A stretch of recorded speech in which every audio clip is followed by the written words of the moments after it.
삼성 SDI 2025년 1분기 실적을 스루풋 회계로 분석한 내용을 소개하도록 하겠습니다.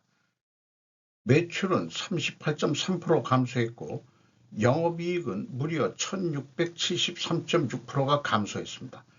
영업 적자가 났습니다. 가공비 배부 재고자산 회전율은 1분기에 4.8회전, PBR은 0.84 상태입니다. 분석 결과 재고자산 매출원가 분식회계 의구심 견해를 밝힙니다. 먼저 원가회계 손익으로서 매출이 2조 7,367억 원으로 전년 동기보다 38.3%가 감소했는데 재고자산은 2.4% 오히려 줄이질 못하고 증가했습니다. 최종 영업이익이 영업손실 적자 4,579억 원이 적자가 났습니다. 1607.8%가 영업이익이 추락을 했습니다. 스루풋 회계로 분석한 결과는 매출에 비례한 매출 재료비가 2조 2,173억 원으로 36.4%가 감소했습니다. 매출 감소율보다 플러스 2%이기 때문에 여기서 원부재료 가격이 상승했다라고 1차 추론을 해볼 수 있겠습니다. 스루풋율은 19%로 2.5% 하락했습니다. 운영경비 5.9% 상승했습니다. TOE 생산성은 0.53으로서 무려 0.5포인트가 하락했습니다. 50%가 내려갔다는 얘기죠. 스루풋 영업 손실은 4,595억 원으로 1,673.6%가 내려갔고 원가 회계 영업 손실보다 17억 원이 더 손실이 났습니다. 이것은 가공비 배부 재고 자산이 증가했기 때문입니다. 재고자산 내역을 보면은 상품, 제품, 반제품 합쳐서 가공비 배부 재고자산이 1분기에 126억 원이 증가했습니다. 전년도에는 119억 원이 증가했고요. 반제품이란 반제품 상태에서도 매출을 할 수 있기 때문에 계정 이름을 그렇게 설정했을 겁니다. 따라서 반제품은 제공품 성격도 가지고 있다. 이렇게 저는 판단을 합니다. 비용의 성격적 분류 내용 분석 결과는 A 제품 등의 변동이 마이너스 125억 7,100만 원인데 재고가 증가했다는 뜻이고요. 원재료 사용 및 상품 매입액이라고 표현되어 있으면 A 제품 등의 변동은 WCAI를 가리킵니다. 상품까지 포함하고 반제품까지 포함합니다. 그래서 AB를 더한 MC 매출원가 재료비는 2조 2,155억 원으로 36.4%가 감소했고 운영경비는 5.9%가 증가했습니다. 운영경비 9,789억 원에서 판매관리비 6,383억 원을 뺀 3,406억 원이 공장 가공비가 되겠습니다. 가공비율은 13%로 3.4% 상승했고 상대적으로 재료비율은 3.4%가 하락했습니다. 여기서 우리는 원부재료 가격이 하락했다라고 2차 추론을 해볼 수 있는데 1차 손익 계산상으로 스루풋 손익 계산상으로는 나온 추론과는 모순이 되죠. 이런 모순은 해소가 될 수 있겠는지 분석을 하면서 진행을 해보도록 하겠습니다. 그런데 재고자산의 증가액을 비교하기 전에 회사는 재고자산 명세에 기간 동안 비용으로 인식한 재고자산의 원가라는 표현을 하고 있는데 이것은 많은 회사에서 재고자산 명세 주석에서도 표현을 하고 있습니다. 2조 5,262억 원인데 손익계산서 매출원가하고 비교해 보면은 이 그 재고자산의 원가는 299억 원이 좀 적게 나와 있죠. 매출원가도 아니라는 얘기입니다. 그러면 비성분에서 MC라고 한 거 재고자산 원가라고 표현되는 거라면 재고에서만 따져봐야 되거든요.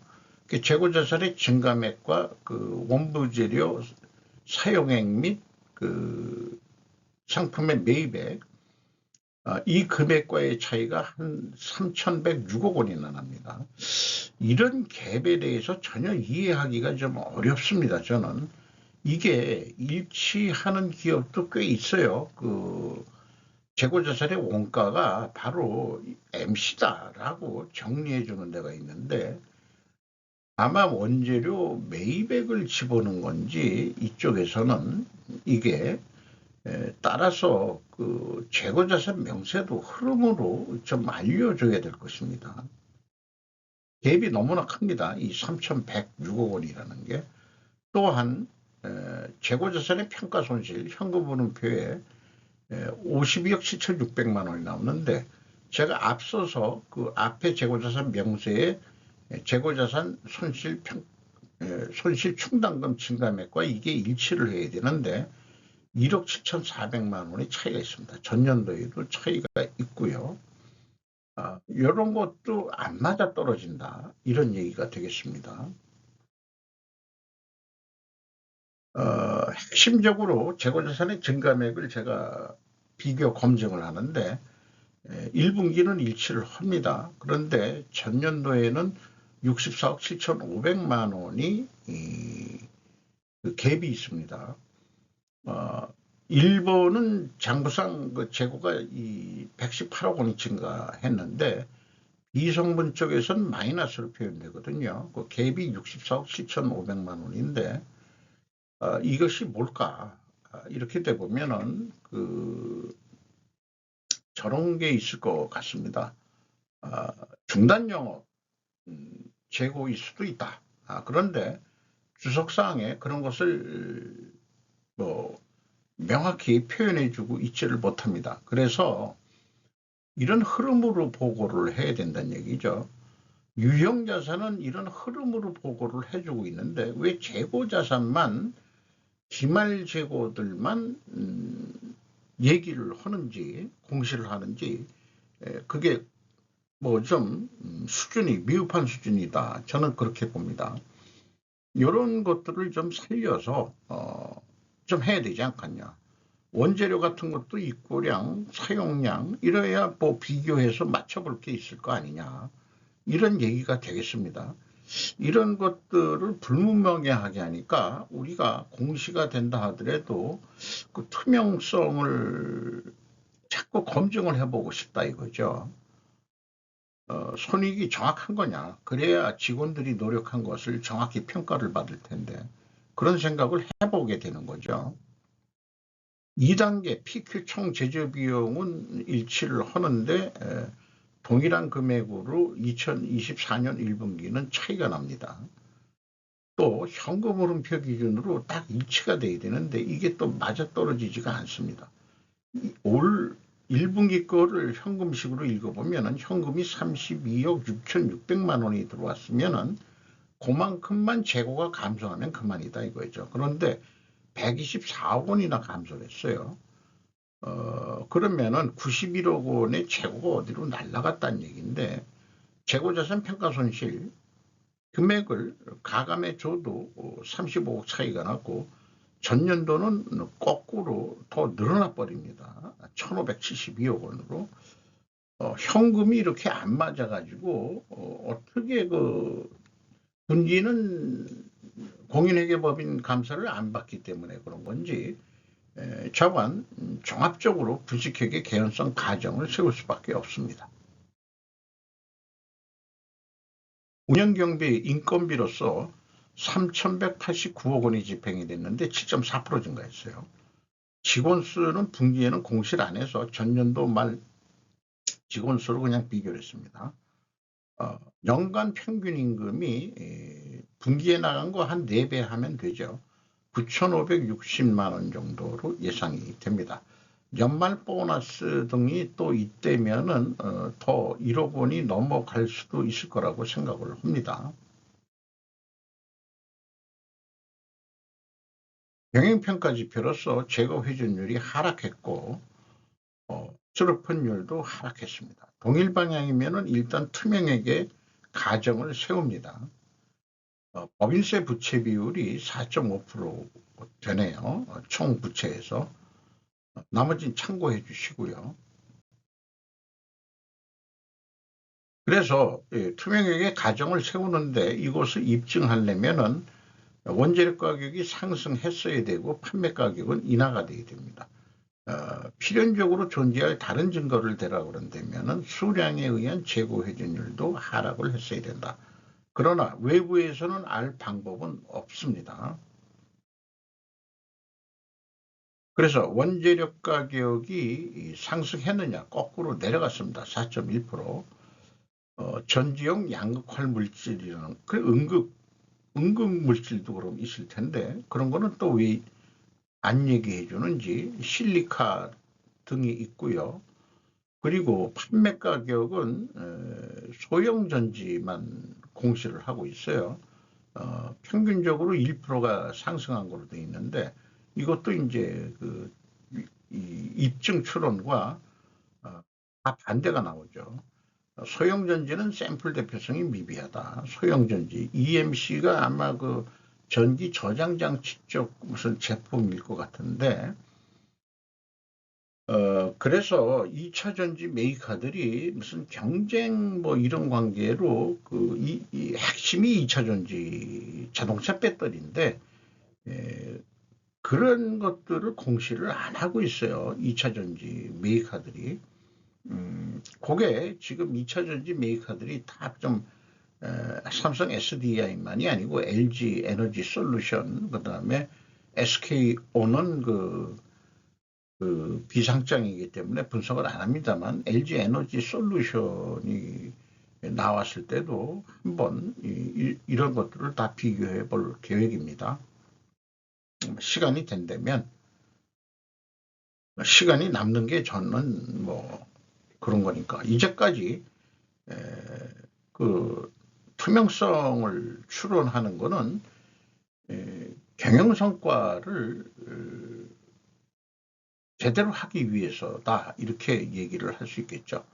어쨌든 이 투명성 검증을 위해서는 원부 재료 가격이 상승했어야 되고 판매 가격은 하락해야 되는데 모두 반대로 나왔죠.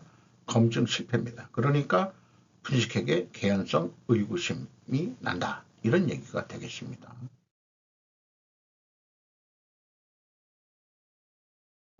실적에 의해 가지고 연간 매출액을 예측해 보는 것도 산식으로 해 보는데 보통 이제 실적의 4배 정도 하면 되는데 운영 경비를 조금 더좀 줄이도록 노력한다는 의미에서 250%로 봤고요. 300%가 아니고 1 더하기 300% 산식입니다. 그리고 그 적자기 때문에 손익분기점을 하기 위해서 마이너스 100을 하면은 이게 제로죠. 그러면 이게 스르픈율로 나누면은 18조 원은 해야 된다.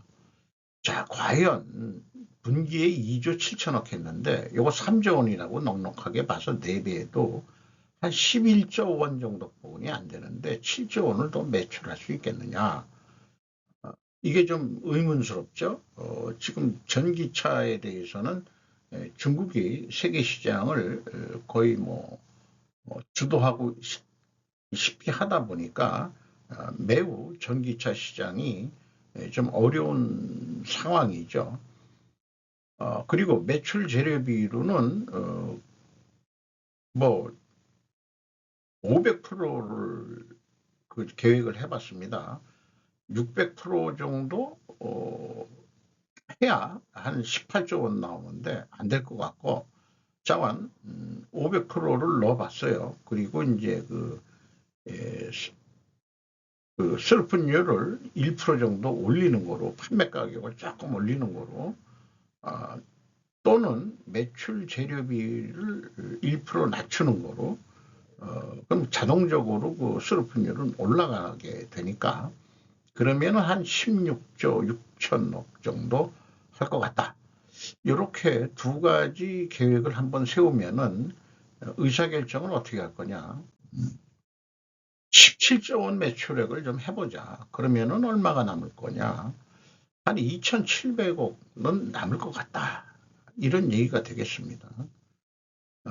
이거를 그 재고 회전율이 19.2회전에는 예상이 되는데 20회전까지 성공을 시켜봐라. 그러면은 매출이 17조 2,800억 정도 하게 되고 매출을 더하기 위해서는 운영경비가 더 증가해야 될 텐데 운영경비를 좀 줄이는 목표가 있었으니까 10% 추가로도 좀 줄여보자. 이렇게 했을 때 영업이익은 3,720억 원 정도로 늘어날 것이다. 이렇게 볼 수 있겠습니다. 과연 이런 손익분기점 매출액을 할 수 있으려는지 이 매출 재료비 기준으로는 한 17조 원 정도 해야 되는 거고 그 다음에 이제 이 운영경비 기준으로는 한 18조 원 정도 그 중간을 한번 택해 본 거죠. 중간을 한번 택해 본 겁니다.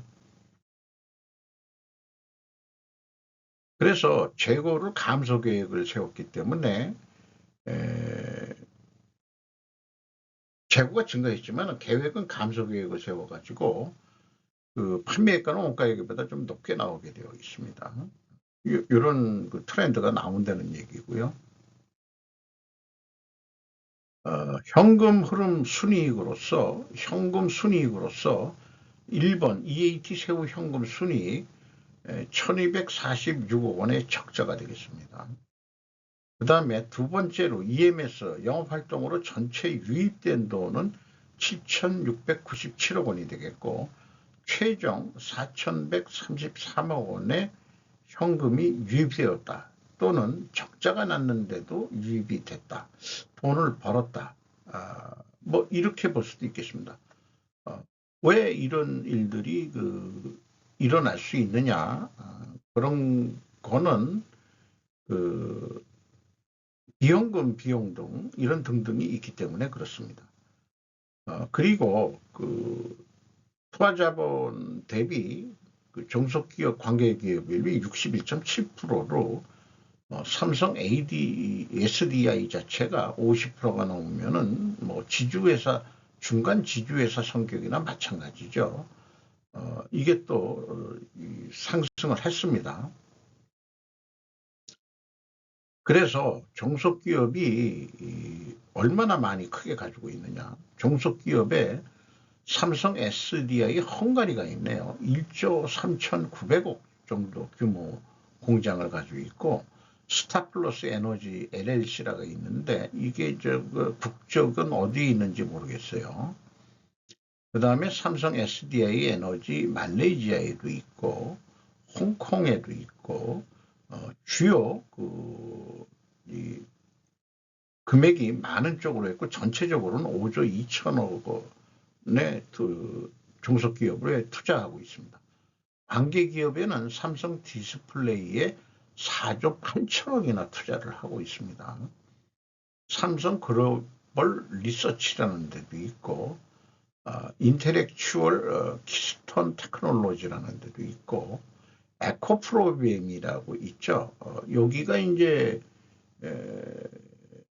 2차전지 원료를 생산하는 데로 알고 있습니다. 이런 등등으로 해서 10조 원 좀 증가를 했어요. 10조 2,330억 원대의 종속 및 관계기업 투자를 하고 있습니다. 삼성 디스플레이도 상장 기업은 아니지만은 LG 디스플레이는 상장 기업입니다만은 이 관계가 왜 삼성 SDI에서 했을까? 이게 디스플레이면은 그 저기 계통인데요. 그 전기전자 계통인데 2차 전지 계통하고는 좀 거리가 좀 있긴 있을 것 같습니다만은 삼성 디스플레이에 그 큰 금액이 투자가 되어 있습니다. 잉여현금으로서 채권자한테 4,778억 원을 갚았어요. 레버리지율이 17.9%로 내려갔고요. 전년도에는 그래도 조금 이익이 있었기 때문에 배당은 전년도 실적에 의해서 배당하는 거죠. 669억 원 배당이 있었습니다. ROE 0.4%에 해당하겠습니다. 주가는 17만 400원으로 연초보다 64,078원이 하락했습니다. PBR은 0.84로 1 이하로 떨어졌습니다. 뭐 잠정 실적이 나왔을 때부터라도 그 투자자들은 전문가들이니까 실적이 안 좋으니까 가격이 크게 내려간 것 같습니다. 최대 주주는 삼성전자로서 19.58% 가지고 있고 연금공단이 7.39%, 브렉락 펀드가 5%를 가지고 있고 외국인 전체는 31.32%인데 모건 스탠리도 눈에 띕니다. 이상 마치도록 하겠습니다.